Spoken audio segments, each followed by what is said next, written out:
reform our gusto ko again gusto ko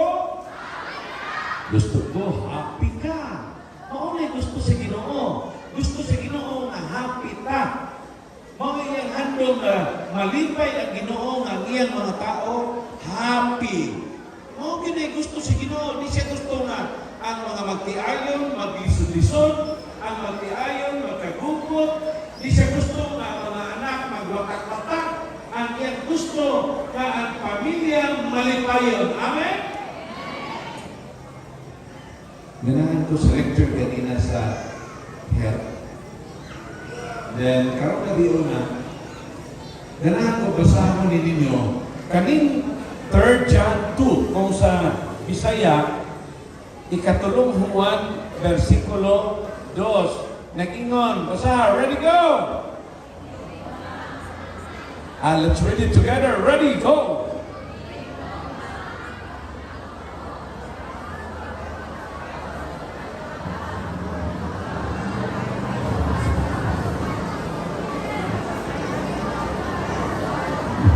Nganong nawa ni magkadungan? Kay bati kayo nga pagka-type na ko ang litra di maklaro. Ang mga edad-edaran, di naman.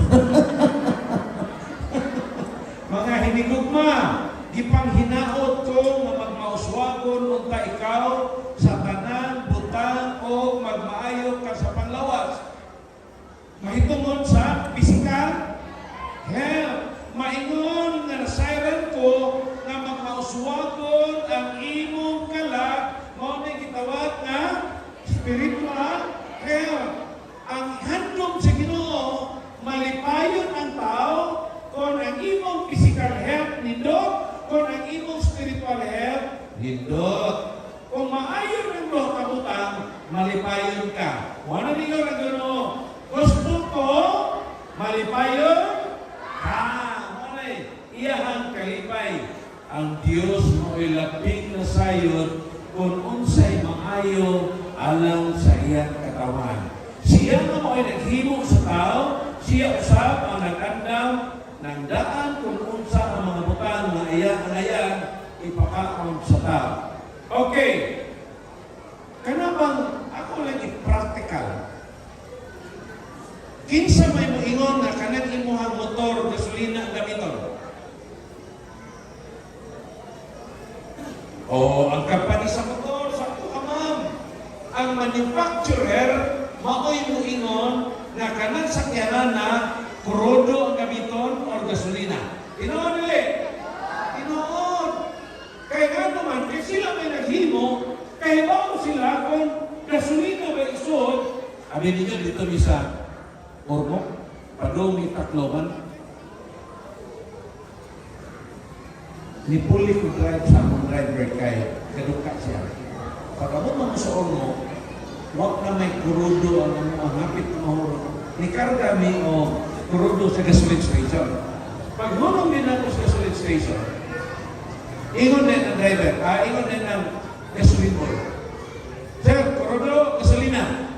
Ingon din ko, kurudo daw. Paglayan din ang anak dyan. Sir, kurudo to sir, no? Ikaw, kurudo lagi. Yan ang isulan. Sa diha nga na full tank na, ingon din siya, Sir, sagad. Karena sagad, marang tinagalog na, marang mas makasabot siguro, tagaluzon na na. Meron din mo na common na word din sa tuwa ng sagad. Pero halos mga pangboy ron, mo na ginagamit nila na word. Sir, sagad, ang kot ipasabot, imo magyog punpon gyud. Inighatik, punpon pagyud. Di ingon ko, orong sagadong. Ingon, pag ingon sagad, ingon siya. Krudo to ni sago. Krudo lagi siya. Ako. Ayun na. Gasolina niya ako mo. Ang nahitabo, imbis na may appointment sa Tacloban, sa Bisayan Conference, na-cancel na ang appointment. Naghuwag pa mga mekaniko nga ang tanang gasolina habuaon.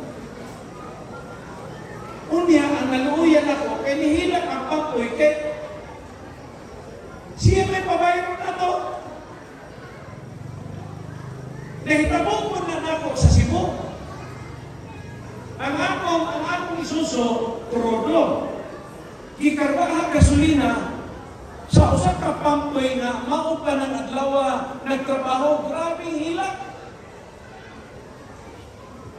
Ngano. Wa pa kami kwesyondo. I-charge ako. Akong gihangyan ang tag-iya sa gasoline station. Di sa musugot kaya aron ko nung matagal. Sabi ninyo, sa'yo mag-iimo. Huwag mag-isisulo eh. Ako nalagingnan ang tag-iya sa gasolinahan. Ayaw na lang siya i-charge. Kaya ako na lang masuldoan ng imong pang-litar ng lawa. Nisamo ko hilang. Nisamo ko hilang ang bata.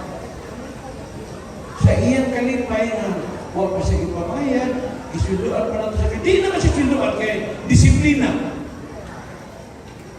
Naasay mga dato di ay na. Di yun siya maluoy. Walay tanaw nga. Iya kong tuyuon, aron di siya masuldoan. Pero ngamot na kayo pasabot, ang tag-iya na naghimo sa isuso, kahibaw siya kung gasolina isuso, dili. Kaya nga kahibaw siya, kaya siya kahimo. Ang Ginoo na sa siya ihatag nato nga giya, unsay isun nato ani atong lawas, unsay ipainom sa atong lawas, unsay ipakaon sa atong lawas, ang Ginoo na instruction kay siya ay kahimo nato. Ayaw sudli ang mga pagkaon nga dili maoy iyang gingon. By the way, we have our wife visitor here. Can you just translate mo? Okay, alright. Mahurot akong in English, o akong siguro kung imong bala na lang. Ikaw na lang ba translate diha? O kung saan niya akong pasabot? Napot tayo mga bisitang Tagalog, na bahala na mo diya. Pitoran nito na akong tinalagalog. Si Pastor Traso, ihangyo dito sa Manila, sa Pasay. Ipagpawali. Ingos Pastor Gavin, over there. Ano, kumusta ang wali mo? Hindi kayo nahirapan? Ingos Pastor Traso. Hindi naman ako nahirapan. Ayaw ko nahirapan sila sa akin. Basta ako hindi ko nahirapan sa kanila. O hindi sila nakaintindi, hindi ako nahirapan. Problema na nila yon kasi hindi ako marunong mag-Tagalog. Bakit ipawali ko nila? Ano ko Pastor Traso? So, ang Ginoo kay mo ikahimo nato, siya'y kahibalo kung siya'y isunod sa atong lawas. Sa panahon ni Adan o ni Iba, wala pa nahimugso ang sala. Nanay gihatag ang Ginoo sa ato. Genesis 1:29. Ang gihatag na pagkaon sa Ginoo, brother, kisa tingan ni mga katong-gitong? Ha? Hindi? GC? Oh, Brad GC. Balik na kaani. Kanina imong kanunon, nanong nawa man ang pikas? Kanina imong kanunon, Brad GC, kay, ano sa na, cancer na imo ha? Cancer? Dili na para itong iwali ni Pastor Parita na ninong ko mga katapang. Naon sa mga kanila ko maimot yan. Cancer. Uy! Ipatambalan na na. Dili lang ma'am. Dili ka na ako imot yan. Cancer mo ka na. Hindi ba? Cancer ni ba? Bubutas kalimutan. Cancer. Hindi na cancer. Cancer. Rotarian is the best, but I would like to tell you, mauni ang nakapadiabetic na ko mapagkaon. Tagaan na tamang prekusundaan. Pagkadungog na ko sa lecture, nga ang frutarian maayo, ang gihimo na ko, gikan ko sa union, inikulit na ko sa mga, mahapit ko sa carbon, palit ko prutas, palit ko rambutan, palit ko durian, kay may pinakapaborito na ko, palit ko mangga, bisag ko sa prutas sa ako paliton, ibutan sa misa, kaon nito, ini kinabi. muundan ko karang busog yun. For 5 months and a half. After 5 months and a half, manggilong ka niya akong diri. O sige, gilong-gilong ko. Ano man siya eh? Kanya, akong pilok na gilong-gilong ko. Ano man niya? Kung yung akong kiting, kasabot mo kiting? Hindi ba? Naman tayo mga Tagalog, yung paa ba? Kasi ang paa namin dito ay malapit na. Ang paa ninyo nandyan pa sa lupa, di ba? Yung kiting ba sa tigil? May iking ko magilong. Lapa-lapa. Hindi, maunong ka. Kiting din naman na ano. Salamat, ma'am. Lapa-lapa. Pangilong ako lapa-lapa. Ingon ako mangod na tuas London. Manoy. Ako manoy, ang among pasyente dire sa hospital, 80% mga diabetic. Ang imong gisulti manoy, maunay mga simptomas sa mga diabetic. Ikaw mao ba? Ingon siya. Magpalaboratory ka, pakuha imong HbA1c. Nagpakuha ko mga kaigsunan. Ang normal 6 or 6.40 ko kung sa'yo. Ang ako 11. Ingon ang doktor, pastor, diabetic na sa pastor. Kulpaan ko kay kanang mga lalaki dahil mga bana, kasabot na sila siya kung kasabot, hindi kulpaan ako, basta ma-diabetic na. Hindi nga ako, lalaki, huwag mga tawa, mga babae na sige katawa. Ingon si Iban, basta ang laki nga diabetison na ay muunag kamatay. Ingon si Iban, dungan may katao pero maunag kamatay. Basta diabetison na ito, ay.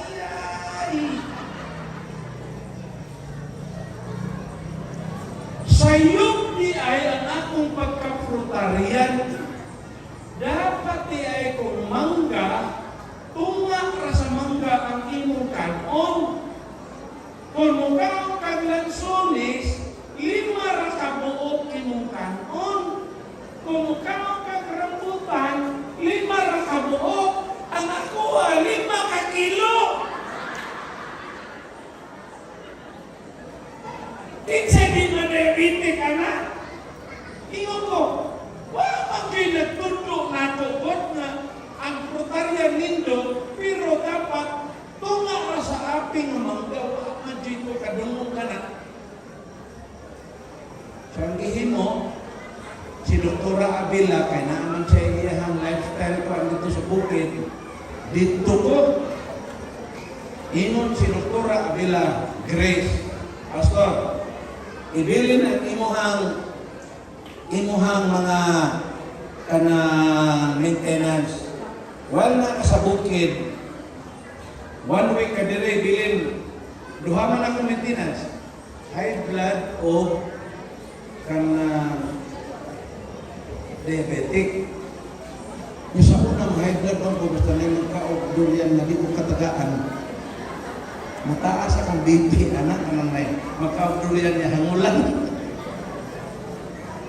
To make the long story short, iyang kong ipakaon o gitawag na mga biblical menu. Kanang menu na gihatag sa Ginoo para sa mga panglawas. For the whole week, akong BP 100, 110.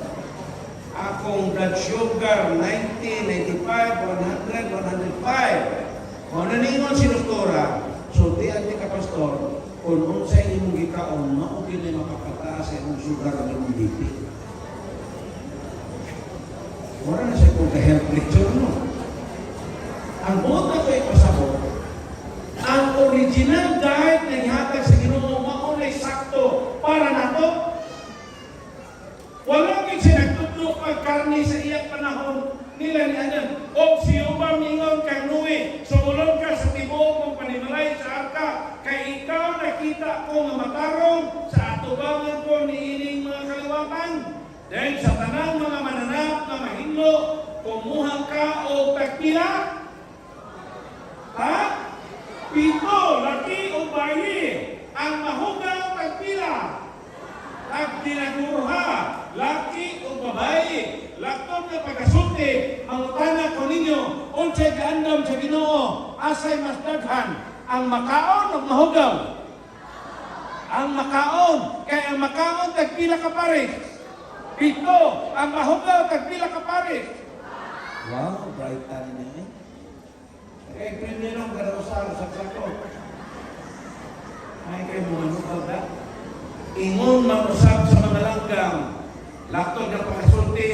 Ang mga langgam na pwedeng taonon, tagpila por kaparisan. Tag-7, ang dili makaon.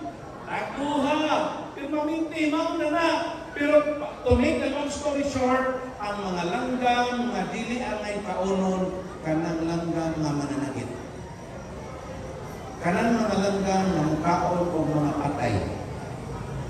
Kung imong studihan ba ang ilahang kinabuhi sa mga langgam, sumala sa tanan na gisugo, and I would like to tell you, kung unsay gisulti sa Ginoo, ito man ang inuwi. Ito man ang inuwi. Kini mao ang mga buhing butang na mahimo nga inyong pagkakanon gikan sa tanang mga mananap na naa sa ibabaw sa yuta. Katong tanang may kuko nga pikas o may tiil na buhak o nagapausap sa taliwalas na ng mananap, kini mao'y mahimong kanon ninyo. Unsay ilanan?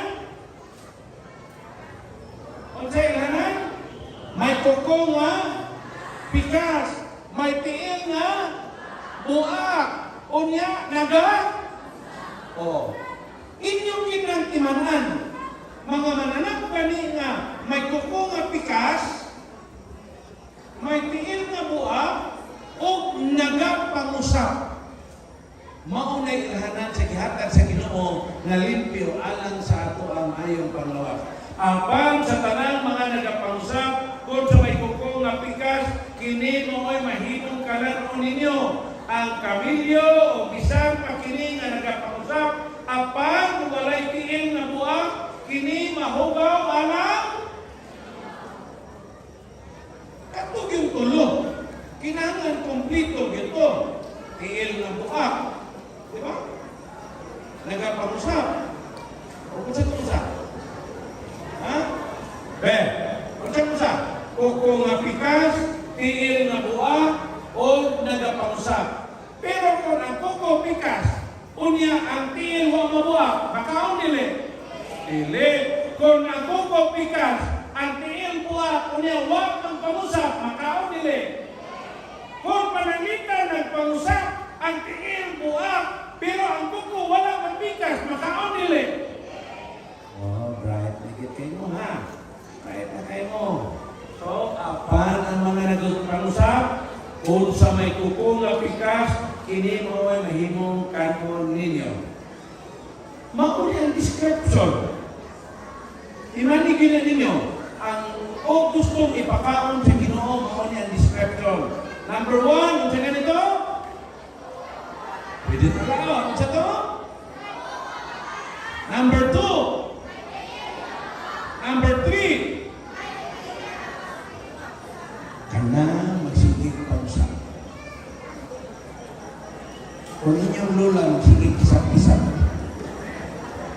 Di ba natay lula na magsigig kisap-kisap, labi nagawa kayong ngipon, no? Magsigig kisap-kisap. Pero at tiil na, kaya wag man ang mamuak. Ayaw na kana. May kuko nga pikas. Kani, kinsay nakaila, kinsay ni tiil. Ha? Kinsay tiil? Baka, kuko nga pikas. Kini, kinsay ng tiil, kariton. Ha? Kani? Ay, kani, ako, tibok simana, nabilid ko, alita na dumag-itik, pero karon mo din ako mabilid ninyo. Kanding ng ito? Ha? Ayo. So, laktong ng kakasulti, ang iyang kuko, dili, buak. Then, kani, yung sama na, course, trabaho. nagabuak o kini nagapangusap. Ang kanang mga baka, nagtawag na siya, gitawag ruminating mammals sa English. Kana siya, di ba ganina nag-lecture, katong, ito nga doktora ganina nag-lecture, doktora Orquida? Rondina? Asa to si doktora, Dok? Salamat kay naunhan ni mo daan ganina o explain, Dok. So, kanang ruminating mammals, ang pagkaon mo ana sa baba, isod na dito sa iyang baba, dito sa iyang alingagnag, muhapit na sa gitawag nga rumen.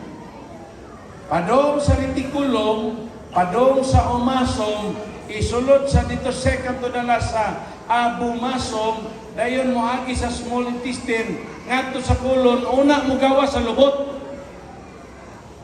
Pero kana siya ginganlag ruminating mammals, upat na ka compartment una niya igawas ang iyang pagkaon. Na siya mga gamit, kanang rumin na perminuhan, maunay mo generate of carbon dioxide, so on and so forth na lang ako na aromabalita. Then, nagkalang umasom, mo receive a sugar, absorb of volatile fatty acid, then the true stomach, kanang gitawag abomasum, anton sa tumay sa tumay.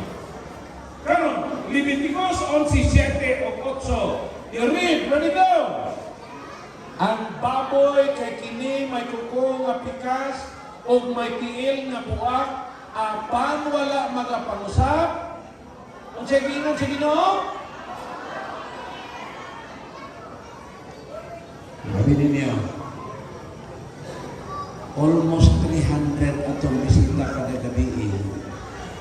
Kanang bisita na itawag na to fellow Christians. Kada gabi, almost 300 mo among bisita. Kanang 300, almost 300, ang uban ninyo na mahilig mo kaon o baboy. Pero wa ko magwali din aron paundangon ta mo kaon baboy. Kaon lang gihapon mo, hantod kamusta gyud mo pulan.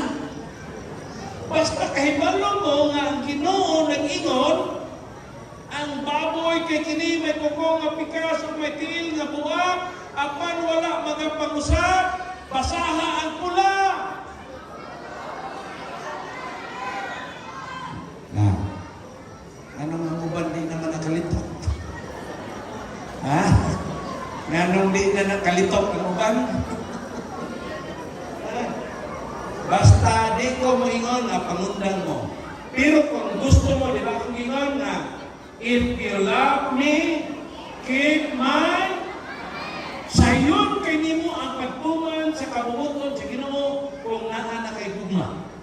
Kung naa na kay gugma sa Ginoo, sayon na kayo nimo tumanon. So ang baboy kay kini may kuko nga pikat o may diin ng buwak, apan wala magapangusap, mahugaw kini alang kaninyo. Sa unod niini, dili kamo kaon o dili kamo magahikap sa patayng lawas niini. Ang pambag sa Ginoo, naman na ng description sa babaw. Iyan ang isulti na nganong mahugaw ni alang kaninyo. Pag humati ang gidugangan pag niya, giklaro gyud sa Ginoo. Sa unod ni ana, ayaw kamo, dili kamo kaon. Kada punit ninyo sa baboy, inikuli sa inyo. Naalam niyo, Lord, kabaw na ba kung hadili ni pwede do? Ako lang nagbutan, oy. Ana ha. Eh, kung nanakaigugma sa Ginoo, ha? Kung nanakaigugma. Pero kung wag paganigid nimo ma, establisan imo gugma sa Ginoo. Lord, bahala na. Bahala na lang makolesterol ko ni Lord. Wala, sige. Supak din mo. Sa unod niya na, dili ka mo magkaon o dili ka mo maghikap. O ato ta sa mga nasa tubig. Ato ta sa mga nasa tubig. Kanang naay, at aron madali masabtan, tubig ang ilanan nga pwede ipakaon adunay unsa? Adunay? O sa mga nagpuyo sa tubig, kini maoy makaon ninyo ang bisan unsa nga may mga kapay o mga himbis nga anaa sa tubig, sa dagat o sa suba, kini mahimo kanon ninyo. Sa una, hilig magpamista. Pista to sudman kanang bukid sa Sibula. Ilahan ka ng mga mungkadista. Pag-ato na mo dito sa bukid. Sunod mis grupo ni Tiban kung Liguya. Ingon akong amigo. Kuyog lang ka, hindi mo namutan na ang mungkadista kung kauban batas ka ni Deway, isubi, dili. Hindi kuyog na ito. Sunod ka dito. Ingon din ang banda. Pila magpugdong. Akong kauban, kantang Elias Bacos, igsuon na itong Jury Bacos, nilikanta din niya aging gabi. Pila magpugdong. Tuhan ay, dili lang mga kwarto. Dili lang mga kwarto. Dapat sa kwarto. Ito lang sa kwarto. Yan na. Teka, ang namig baboy. Ingon din, di na ba ni mga Adventist niya? Ingon din, ilisi! Ilisip ko ang hindi mga sabrista. Ilisip. Yan, yan. Manok na lang ilan. Ingon din, di ko na mukhaon niya. Manok na, pero na himbis. Bugal-bugal na niya. Bugal-bugal na niya. Ito nga. Pero pag ingon na, guys, bed din sa kahan. Ingon din ang kauban. Aka na, okira na. Padlungon kayo. Pero ang point na ko, dili mo pasabot dito ang mukha o manok kay na himbis. Ang buot kasabotan ni kanang na sa dagat. Ang ilanan sa naa sa dagat, kung naay himbis o naay kapay, mahimo ninyong kanon. Sa tanan na walay kapay o walay himbis, diha sa dagat, dulungtanan kini alang kaninyo. So my dear friends, naay stadilik yun, na ang kanang mga gidili sa Ginoo ng mga mananak. Na gitawag mga parasitic words. Kanang mga hilig mo kaon na ng gidili sa Ginoo. Kung inyo nang tanaw ng mga tiyan, kusog tinanay mga inaanak na gagmay. Diyan na siya mo. Science niya, science niya. Gikuha ka ni science. Kada sige ninyo kaon anya, matigom mo anya, pero gagmay kaayo ni. Dagko ni sa picture, pero tanaw ni sa microscope, gagmay kaayo ni. Gidagkot na lang sa pictures.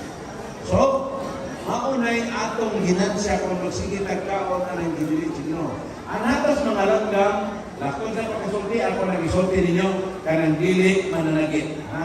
Kanang dili mananagit. So, si Human nagpahamtang kung sino sa pinaagi sa payo, si Human pahamtang sa iyang hukom o pinaagi sa espada. Ibabaw niya na ang mga pinatay ni Jehovah daghan. Isaiah 66, 15-17. Ang pangutana, kinsa ang mga kisunog sa Ginoo sa impierno. Basahan ninyo kung makakaroon mo. Ready, go! Katong nagabalaan sa ilang kaugalingon o nagaputli sa ilang kaugalingon aron sa pag-adto sa tanaman, sa luyo, sa usa diha, sa taliwala, nagakaon o hinay na kayo mga masa. Hinay na kayo mga masa. Ang ibandod sa Ginoo sa linaw na kalayo, katong nagakaon sa unod sa baboy, o ang dulumtanan o ang pag-iingon kani sa Ginoo mga hugaw na huwag may tao makalimpyo niyan. Na ay naghambis ko nga mura na kitag makakaon. But I would like to tell you, gistadihan na namang maayo, di niya ang makakaon. Mura lang tayo makakaon. So, karon gabi una, I hope. Pero sa ako nang ginayon ka, nagapon mo na. Pangalan mo din. May mag-Ginoo ko. Agda lang ninyo ang tuman ninyo sa Ginoo. Kaya sa iyo naman ang ninyo pagtuman, kung nahigugman mo sa Ginoo, mapitalingon ang Ginoo. Kung nahigugman ka mo kanako, tumana ang ako, mga sugo. Okay. So, ingon ang Ginoo, Isaiah, according to Isaiah, katong mga nagkakaon, magluluntanan, katong isulti ka na, silang tanan, magadungan sa pagdangat sa katapusan, kinsay na Ginoo? Ang Ginoo. Kanang gibandog sa linaw ng kalayo, di si Pastor Bernice, kaingon na ang Ginoo. Mga hindi ko handong sa Ginoo. Na maghinaot siya ng ato ang physical health maayo. Ang atong spiritual health maayo. Maugyod ang iyang gihandog. Mao na ningon siya, gusto ko, happy ka. Just give me another 15 minutes, ha? Kay, total, magbuwag naman tao. Kung sa isulti ninyo, pag inong parin na, imo bang higugmaon, imo asawa, bisa ta pipilan kay babar, imo ba siyang pakaslan, ulungan, hangtod sa tapusan. Kung sa ito ba laki? I do. Ikaw sa lalaki, babae, imo ba ulungan ang imo hambana, miski unsa pa na siya, imo ba na isaad, ikaw ganina, di ba? Ikaw to ganina ni Tindor, no? Imo ba isaad na bisan mo sa nangatan, sa kalisod, sa kapitos, sa kahunggaway, unungan ba nimo ang imong bana, hangtod sa katapusan, dudlo sa imong kinabuhi, kung sa ito ba sa babae? I do. Sa atong pag-alagad sa Ginoo, nasa tayo I do. Pero ang pagkanya, kinsa may imong inong I do? Ang Ginoo. You're right. So, karong gabi una,